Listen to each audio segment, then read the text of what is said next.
Hey there, Heather, ho there. It's Jeff Kidder Diamond welcoming you to another Degrassism poll video. So, a thought occurred to me. It's like, I talk about couples and all that, but what were the top 10 Degrassi couples of all time? So, using a thread I did a while ago, I said, well, who's the best couple? Like, I did it for Valentine's Day, and then I got some couples, and then I chose 12 of them and put them into two polls. And the lower two of the 7 to 12 poll did not make my top 10. So this is definitely a top 10. Now, the two honorable mentions were Becky and Adam and Sig and Maya, because I can't remember how many couples. Was it 15 couples or something? No, sorry. I did top 6 couples of the next generation backwards, and then I did 6 from Degrassi onwards. So yeah, so no, there were no eliminations.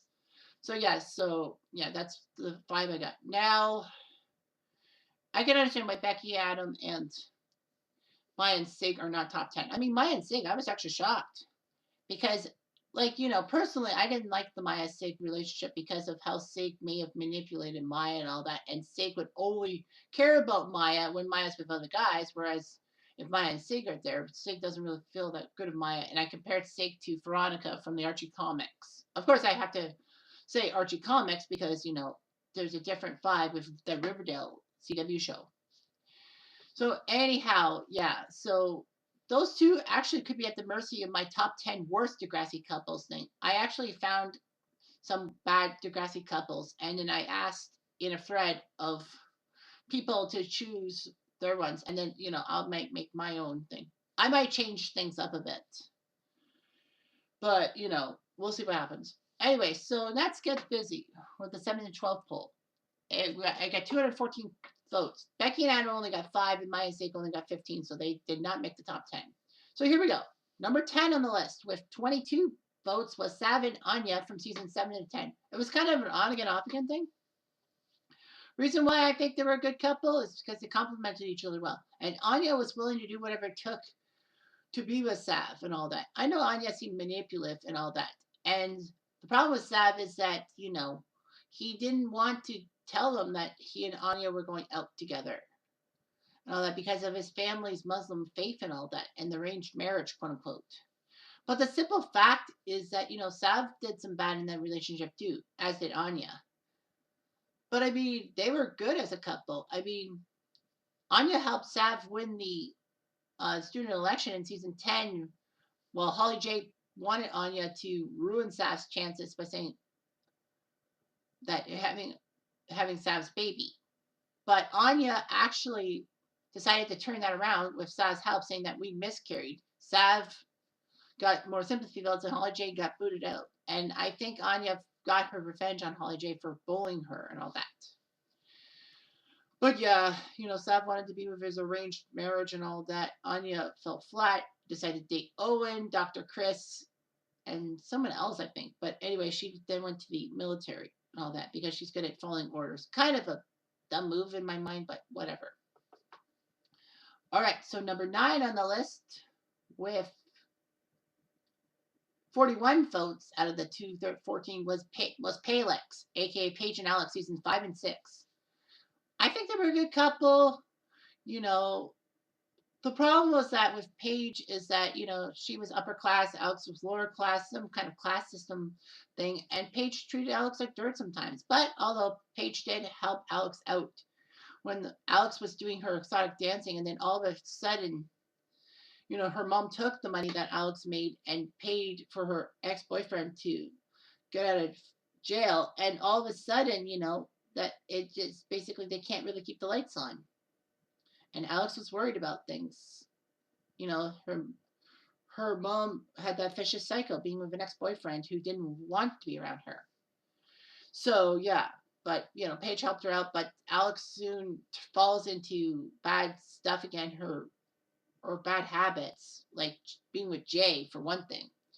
But for me, like, it was decent. It was the first great same-sex couple in Degrassi history. Sorry, Markle and Dylan. But the simple fact is that, yeah, it was good. The one thing that ticks me off about this is that We didn't see any signs that Paige could be gay or bi, if you will. I mean, Paige was with Spinner. Well, season 4 was bad for Paige in relationships. Paige and Spinner had a bad relationship. Paige lost the rib trial against Dean, and then Paige ended up being with Olander for some dumb reason. And Olander came after the Rick Murray shooting and all that. So yeah, so Paige may have had some problems dealing with Spinner's infidelity, if you will. Um, you know, Rick coming back to the school, Dean getting off scot free with the rape, so she was easily coerced by Olander. Yes, Paige should have done better with Olander and all that, and I think that they're one of the worst couples. But anyway, yeah, Paige. There was no hint she was gay. I mean, I know her brother was, but that didn't mean anything. Well, as is. As is, number 8 on the list with 63 votes in that poll was Drew and Bianca. Now, Drew and Bianca were not originally in the 2 polls that I did about ranking polls. The first 2, like, 6 couples from Degrassi Next Gen or Degrassi High and all that, and then 6 from the later seasons. But people were not happy with Drew and Bianca not being on the list. So I decided to knock Alexa and Simon off the Degrassi High. Alexa Simon off from Degrassi High. I knocked them off and put Drew and Bianca in their slot. Now, of course, maybe they would have ranked top 6. Who knows? But, because of that, I put Drew and Bianca in, and they got to be number 8. I think they would be top 6, but I don't think they would be number 1. But anyway, yeah, Drew and Bianca. Now, I did have issues with this because I always thought that Drew was just falling for Bianca, and Bianca was playing Drew like a fiddle because, Bianca had her gang ties with Vince and Art and Anson. Not Arson, Anson. But yeah, Bianca did better. And then after Vince shot Adam, Bianca wanted to shoot Vince. Drew convinced her not to. And, Bianca started to behave herself more. And, Drew asked Audra for help because, Bianca would not be believed and she's trying to turn her life around. They became a good couple. They actually got hitched and went to Vegas, although they were kind of underage and all that. And then Drew and Bianca were told that the relationship can go ahead, but you got to think of school better. And then Bianca goes to school and then breaks up with Drew, and then Drew falls flat and then wants to be with Zoe and Becky. Blech. So yeah, Drew and Bianca were okay. They complimented each other and all that, I guess. Number 7 on the list with 68 votes, who won the 7 to 12 poll, was Allie and Dallas from season 12. Now, nobody questioned me because I'm thinking Allie and Dallas, was that season 12 or was that 13? But as is. So yeah, Allie went through a lot of problems. She went through Johnny DeMarco and a few other relationships. She was under the arranged marriage thing by her parents, I guess. But once her parents softened up, Allie could date someone. So Allie and Dave were a decent couple and all that. And that should have been endgame for Dave as with Allie, but no.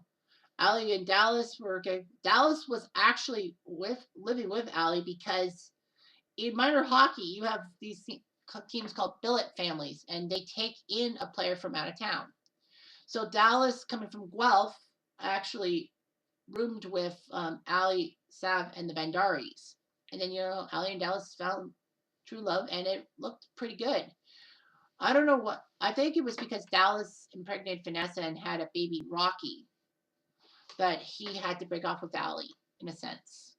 But the simple fact is that Allie then went with Leo. Oh shoot, I should have made that part of the top 10 worst because Allie was Leo. Right. Oh freak. I'll have to figure something out. But yeah, so that's 7 to 12. So yeah, I think. All right, now it's time for the top 6. And let's see what the top 6 brings us. 232 votes. First place got 81. So first place got close to 33%. I think a little bit above 33%, or 1 in every 4. Well, 1 of every 4 is 243. Okay, so not even close. Why did I think 3 times 8 is 23 instead of 3? Well, anyway, 232 votes. Here we go. The top 6. And it was actually tight. Between number 2 and number 6, there was only a 13 vote differential. But number 1 was more than double. Okay, so anyway, number 6 on the list with 24 votes was Jaden Spinner from seasons 8 and 9. Now Spinner had a checkered dating history. He was with Paige and then kind of used Paige off in season 3 and 4. They broke off, and then Spinner was with Darcy in season 5, mostly to get better because he needed redemption after being indirectly linked to Jimmy being shot by Rick. So he needed a redemption arc. So he and Darcy were okay, but Darcy had some kind of hypocrisy. Spinner didn't want to deal with it. Spinner and Paige hooked up for one night. I don't know. What was Spinner's relationship with season 7? I don't think so. I think it was season 7, but anyway. No, Jane wasn't introduced till season 8. Jane had to go through some weird shit in season 8. She was part of the football team being hazed by the boys. Coach Shep didn't do anything about it. And I'm like, Shep's the principal. Shouldn't he can't be coach? Isn't that a conflict of interest? People told me to say no. But anywho, and then Jane's dad wanted to come back in her life, but Jane's dad sexually molested her and all that. So Jane had the problems. Fortunately for her, and she had to deal with Lucas being kind of a deadbeat dad in a sense. But yeah, the whole Jane's dad thing actually worked out. Lucas admitted his faults. He apologized for everything, but we never got to see redemption because he was gone by the next episode. But anyway, Spinner and Jane had some weird crap done to them, and they found each other, and it was like a decent relationship. Unfortunately, though, Jane decided to go to New York and sleep with Declan or be with Declan, leaving Spinner crushed, doubly crushed after the dot burned down under Emma's watch. So Spinner and Emma go to Niagara Falls. They actually get married for some strange reason, and then they renew their vows. I think Jane was trying to go back towards Spinner, but Manny prevented her from that. Regardless, number 5 with 26 votes is one of the most original groups, Spike and Snake from season 2. Well, Spike and Snake did hook up in Degrassi High for a little bit with toddler Emma knowing, but Emma's a toddler. And then season 2, Spike says that she's dating Snake, and Emma says, "You're dating my teacher?" I mean, what student wouldn't be upset with her mom or dad with uh, with a mom or dad dating their teacher? It would be creepy and awkward. But the simple fact is that Spike and Snake were in love. Emma was not too pleased with the relationship. I mean, yeah, with that. But Emma did warm up to Snake, and of course, Spike and Snake had that abortion scare that Spike got pregnant, and she didn't want another mistake, and sent Emma seemingly heavily triggered, going to Snake behind Spike's back about it. But they keep the baby and they're going to get married, and Emma feels happy. So they have baby Jack. Of course, Spike and Snake have to deal with Emma trying to find Shane and all that. Spike is little help. Snake does the right thing by telling Emma about the fact that, Spike was just concerned about what Shane would do to Emma. And also the fact that, how Shane became brain damaged and living in that mental deficiency home was terrible. Anyway, so yeah, they had their tribulations. I mean, Snake getting leukemia, Spike upset that Snake wants to give up on things, but fortunately she arranges for Joey and Wheels to pick up his spirits. Of course, they had that tryst in season 4. Snake having that tryst in season 5 of Hatzalakos, which was very out of character for Snake. Snake fortunately got Spike back, but Emma still had panic fits and all that. But yeah, season 7, it was just like Spike seemed to not really be supporting Snake after Snake got sent home because of the accusations that he was with Darcy, although Darcy recanted her statements. And, it was kind of weird, but they kind of stayed together, I guess. Anyway, so that's that. Number 4 with 30 votes was Jenna and Connor from season 14. I know it's just like a one season fling, if you will. And, looking at Connor's history, you're thinking Connor was with Jenna? Well, yep. So Jenna was with Casey and then, got impregnated by Casey and had Tyson. And, Jenna and Casey were staying together for the baby's sake. And Casey was with Marisol.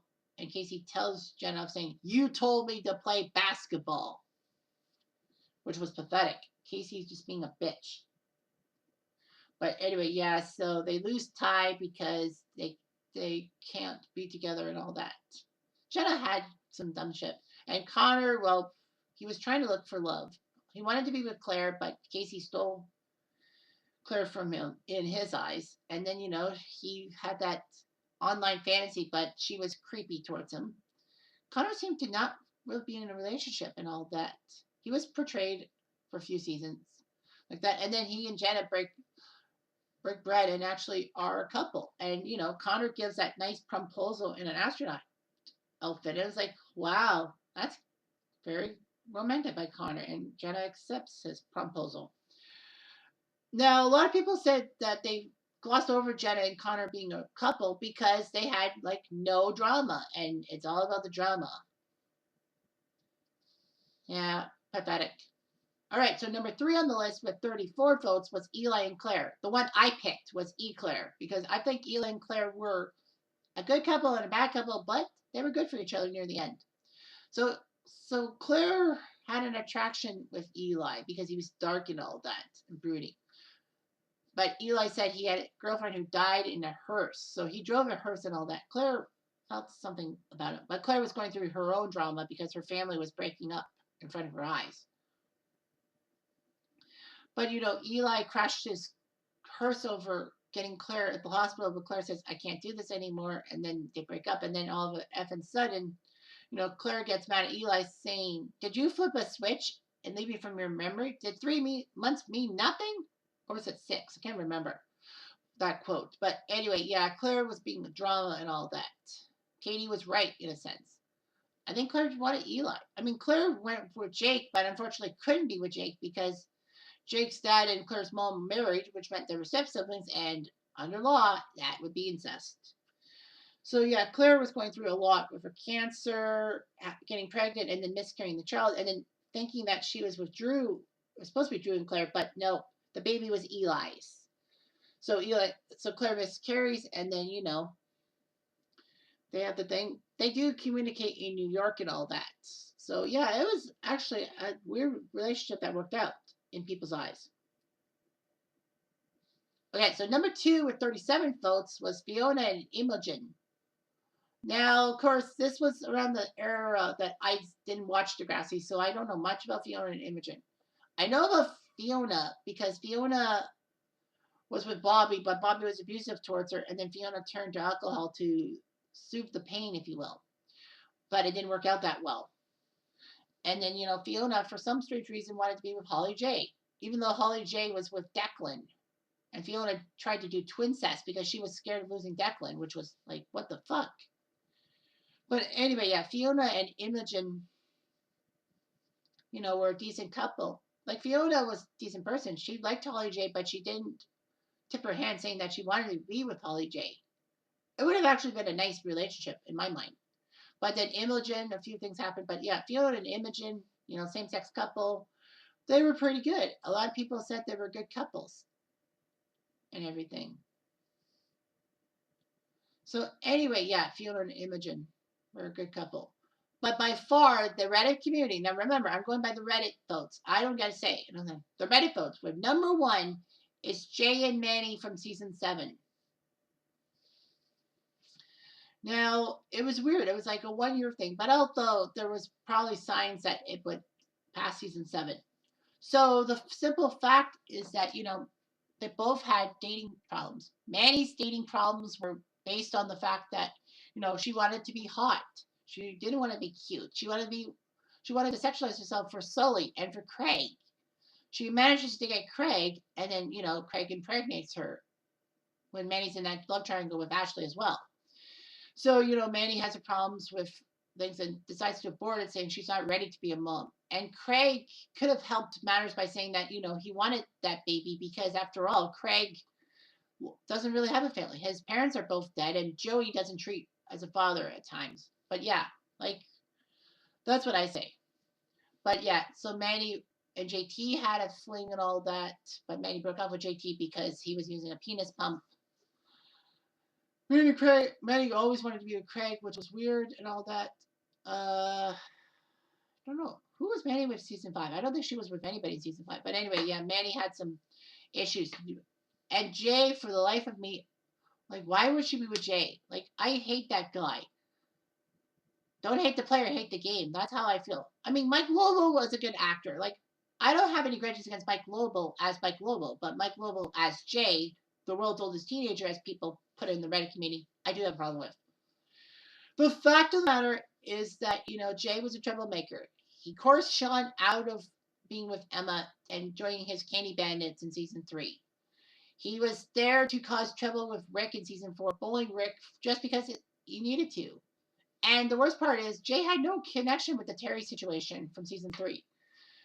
Spinner and Paige, I understand their problems, and Alex as well. But, Jay was there for the ride, and I think probably to help Alex out. Jay was just being bullied to be bullied, and of course, Spinner to um, incriminate Jimmy for the paint and feathers. Of course, that didn't go over so well. And then by season 5, Spinner's redemption arc, one of its biggest moments was breaking off with Jay saying, you know what, you're trouble and all that. I should never have listened to you with the whole Jimmy situation because Jimmy would be walking if it wasn't for you. He lost Spinner, and then he's there to get JT to sell drugs to try to raise money for JT and Liberty's child. And then season 6, he's there to help Sean out with, or course Sean and Peter to do a street race for Emma's heart. And Jay tells Sean to flee the scene of an accident, which is wrong. Like, Jay should have been in trouble for that. Sean should have said that Jay forced him to.